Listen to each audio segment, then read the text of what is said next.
Senhor presidente, senhoras e senhores deputados e deputadas da casa. Senhor presidente, a pauta de hoje é esse pacote que o governo apresenta a essa casa, que atinge diretamente a vida dos servidores e a vida de toda a população do Rio de Janeiro. Primeiro, presidente, quero dizer que não sou dos mais animados com a medida dessa casa de devolver um dos projetos que diz respeito à questão dos 30%. Que, na verdade, é o famoso bode na sala. É um projeto horroroso, é um projeto covarde, e você pega uma parte desse projeto, que jamais deveria ter dado entrada aqui, e devolve. Mas o resto que fica, primeiro, não resolve a questão da crise econômica. E segundo, direciona o corte a um único setor da sociedade, que é a população mais pobre. É uma faca que só corta de um lado, do outro ela é cega. É isso que se trata. Primeiro, esse governo esperou o resultado da eleição para apresentar o projeto. Não apresentou antes com medo do resultado eleitoral, foi irresponsável. Segundo, apresenta esse projeto sem um debate prévio no conjunto da sociedade. Joga um projeto para a Assembleia Legislativa, que é um projeto que altera completamente a vida de servidor público aposentado e a população mais pobre do Rio de Janeiro, e fala, discute na Assembleia, mas não tem o plano B. O governador vai a público dizer isso. Evidente que os ânimos ficam acirrados. Não poderia ter outro efeito que não uma pressão brutal sobre a Assembleia Legislativa. E essa casa tem sim que suportar pressão. Agora, esse governo deveria ter debatido antes. Devia ter chamado os líderes, devia ter chamado os sindicatos, devia ter chamado os servidores e a população atingida antes de apresentar, porque certamente teria evitado uma série de questões graves na vida dessas pessoas e na própria ação do parlamento. Mas não fez isso. Não fez isso porque não tem compromisso, porque é um governo perdido. E a Assembleia Legislativa, ela precisa responder ao conjunto da sociedade. Não interessa que esse erro do governo. Tem que receber a liderança e conversar. A situação ficou mais tensa do lado de fora quando chegou a notícia de que não haveria o atendimento às lideranças do movimento. E aí explode a tensão lá fora. Então a gente precisa entender também que é muito ruim quando se dá uma notícia dizendo já temos maioria para aprovar o projeto. Isso é muito ruim também, isso é inconsequente também. Isso aumenta a tensão do lado de fora. Precisa ter responsabilidade aqui dentro também, não é só nesse governo. E aí, senhor presidente, eu quero dizer o seguinte, esse projeto é uma das coisas mais, esse pacote é uma das coisas mais covardes que eu já vi. Primeiro, é equivocado, deputados, quando chega na população mais pobre e atinge essa população, tirando o complemento de renda do Bolsa Família, porque o Renda Melhor é isso, é um complemento de renda, porque a vida no Rio de Janeiro é mais cara, né? Então você arranca um complemento que faz com que uma boa parcela volte para o nível abaixo da linha da pobreza. Você acaba com o restaurante popular, você acaba com o auxílio, o aluguel social, né? E você mexe no bilhete único. São medidas, pelo menos 4, que atingem diretamente a população mais pobre. Como se tivesse ali o problema da economia do Rio de Janeiro. Isso não tem outro nome, deputados. É covardia. É covardia. Primeiro que é um equívoco econômico, que já está provado no mundo que a população mais pobre, quando recebe dinheiro, quando recebe a possibilidade da compra, aquece a economia. Isso está provado no mundo inteiro. Todos os projetos de complemento de renda se baseiam em resultados econômicos. Não é importante só para uma questão social, é também, mas não só para uma questão social, é uma questão econômica, deputado. Porque se você garante à população pobre a capacidade de compra, isso aquece a economia e faz o poder público arrecadar mais. Então é um equívoco para um Estado que está em crise econômica fazer com que essa população venha a perder a sua capacidade de compra. É burro. Além de desumano, o governo é burro.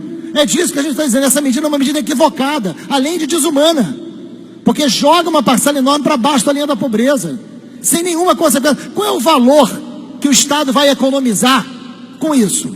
Quanto ele vai economizar? Quanto ele vai diminuir da sua dívida? É absolutamente insignificante, senhores e senhoras. É insignificante. E aí é muito curioso. Vai no restaurante popular, onde tem uma parcela significativa que depende daquele café da manhã, daquele almoço, para poder trabalhar com o mínimo de condições humanas. Porque se não tomar aquele café da manhã e aquele almoço, vai trabalhar com fome. É disso que a gente está falando, é fome. E ele corta ali. Mas, falando em comida e bebida, olha como esse governo é covarde, como é uma faca cega, né? A Pepsi e a Coca, já que muita gente almoça com refrigerante, né? A Pepsi Cola e a Coca-Cola, juntas, devem a este governo 280 milhões de reais. Mas essas empresas foram beneficiadas com renúncia fiscal de 337 milhões de reais. Corta o almoço, mas o refrigerante é melhor não mexer. Até porque são financiadoras de campanha de muito deputado e do próprio governo que não pune essas empresas. Então vai na comida do pobre, mas não vai no refrigerante que financia a campanha. É disso que a gente está falando. É covarde. Esse governo é covarde. O PMDB é covarde. É disso que a gente está falando aqui. Por isso que está explodindo a rua do Rio de Janeiro. Porque as pessoas não têm que entender isso. Não são obrigadas a entender isso. Não se justifica dano ao patrimônio, não se justifica nenhum tipo de violência, é evidente. Mas isso é violência. Isso é violência. E não é só. E não é só. A Ambev, para continuar dizendo das bebidas que acompanham certos banquetes, né? A Ambev tem de dívida 527 milhões de reais com este governo. E obteve de renúncia fiscal 252 milhões no período de 2008 a 2013. Né? 2008 a 2013, sabem de que governo eu estou falando. Tem renúncia fiscal. Empresas que são devedoras têm renúncia fiscal. Vamos resolver o problema econômico? Vamos ver a dívida ativa do Estado. Quem está devendo? Tem empresa que deve que está ganhando renúncia fiscal. Não pode. Não pode. Mas prefere tirar o restaurante popular. Mas prefere aumentar o bilhete único. E não vai no empresário de ônibus. Aumenta o bilhete único, mas não mexe na isenção do empresário de ônibus. Porque é uma faca cega. Só vai de um lado. Porque não mexe em quem financia a campanha. É disso que a gente está falando. Como pedir compreensão? Como pedir compreensão? Tem que ter diálogo, isso tem que ser discutido antes. E não foi. Tem uma lista gigantesca de isenções aqui, de empresas que são devedoras. Uma das formas que tem de solucionar o problema econômico é mexer na dívida ativa. A outra é da dívida que o Estado tem com a União, que cá entre nós já está mais do que paga. Por que não faz uma auditoria da dívida do Estado com a União? Por que não faz? Como deveria fazer uma auditoria de todos os benefícios. O problema é que se fizer auditoria dos benefícios, não é só o Cabral que não vai passar o Natal em casa, não. Tem mais gente. Tem mais gente. Porque eu acho difícil que o ex-governador Sérgio Cabral passe esse Natal em casa. Acho difícil. Mas se fizer uma auditoria dos benefícios, talvez esse Natal tenha outras ausências. Não só do Cabral. É disso que a gente está falando. É uma pouca vergonha. Então a gente tem que fazer um debate à luz do que significa isso. É covarde. E o aumento de ICMS para luz vai punir quem? Né? Para aí está para bebida, está para cigarro, mas está para energia elétrica, está para combustível, né?